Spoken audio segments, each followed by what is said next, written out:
আধাৰ কাৰ্ডখন ভেৰিফাই কৰিব বিচাৰে বা আপোনাৰ আধাৰ কাৰ্ডখন ভেৰিফাই কৰিব লাগিব তেনেহলে আপুনি যিকোনো এটা ব্ৰাউজাৰ আপোনাৰ মোবাইলৰ পৰা চয়েস কৰি লব। তো মই এতিয়া মোৰ মই ক্ৰোম ব্ৰাউজাৰটো চয়েস কৰি লৈছো।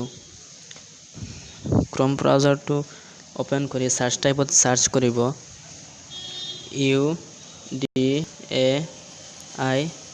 UDAI লিখি সাৰ্চ মাৰি দিব। তেতিয়া মই সাৰ্চ মাৰিছো অলপ লোডিং হৈ আছে।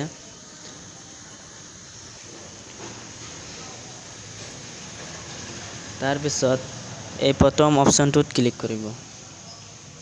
এই অপচনটোত মই ক্লিক কৰিছো। ক্লিক কৰাৰ পিছত অলপ লোডিং হ'ব, অলপ ওয়েট কৰিব।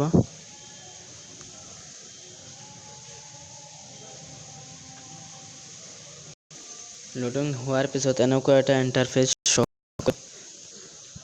ইয়াত অলপ তললৈ স্ক্ৰল ডাউন কৰিব। তো মই এতিয়া তললৈ গৈ আছো।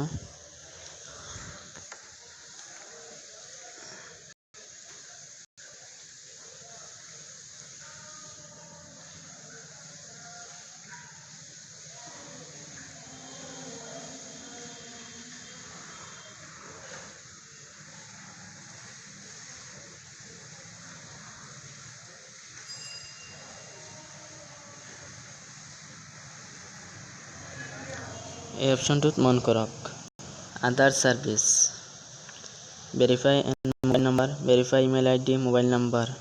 তো আপুনি ভেৰিফাই এন্ড মোবাইল নাম্বাৰত মাৰিব, ভেৰিফাই আধাৰ নাম্বাৰত মাৰিব প্ৰথম অপশনটোত।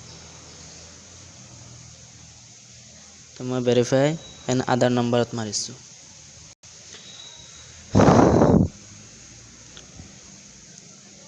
তাৰ পিছত এনেকুৱা এটা ইন্টাৰফেস শো কৰিব আধাৰ নাম্বাৰ। ইয়াত আপোনাৰ 12 সংখ্যাৰ আধাৰ নম্বৰটো এন্টাৰ কৰিব। তাৰ পিছত ইয়াত এই ক্যাপচাটো ইয়াত এন্টাৰ কৰি দিব। আপোনাৰ মোবাইলত হয়তো বেলেগ ক্যাপচা শো কৰিব। এই ক্যাপচাটো এন্টাৰ কৰি প্ৰসেস টু ভেৰিফাইড মাৰি দিব। মই এতিয়া মোৰ আধাৰ নম্বৰ আৰু ক্যাপচাটো মাৰি প্ৰসেস কৰি আছো। প্ৰসেস টু ভেৰিফাইড ক্লিক কৰাৰ পিছত আপোনাৰ ভোটাৰ আইডি পান কাৰ্ডখন ভেৰিফাই হৈ যাব। তাৰ পিছত এনেকুৱা এটা ইন্টাৰফেস শো কৰিব। তাৰ অলপ ওপৰত আছে কমপ্লিট আধাৰ নম্বৰ ভেৰিফাই। সেইটো মই দেখাব নোৱাৰো। তো মই এটা তললৈ স্ক্ৰল ডাউন কৰি ৰাখিছো। তাৰ পিছত ভেৰিফাই আনাদাৰ নম্বৰ। আপোনাৰ পৰিয়ালত যদি আৰু কোনো আধাৰ কাৰ্ড নাম্বাৰ আছে সেই নম্বৰটো আপুনি ইয়াত মাৰি ভেৰিফাই কৰিব পাৰিব। তো আপোনালোকে ওপৰত প্ৰসেস টু ভেৰিফাই ক্লিক কৰাৰ পিছত এনেকুৱা এটা ইন্টাৰফেস শো কৰাৰ পিছত ওপৰত আপোনাৰ আধাৰ নম্বৰটো চাব পাৰে শুদ্ধ নে ভুল। তাৰ পিছত মই তললৈ স্ক্ৰল ডাউন কৰি অহাৰ পিছত এই অপশনটো পাব। তো মই আগতে স্ক্ৰল ডাউন কৰি ৰাখিছো কিয়নো আধাৰ নম্বৰটো পাব্লিশ কৰা সম্ভৱ নহয়।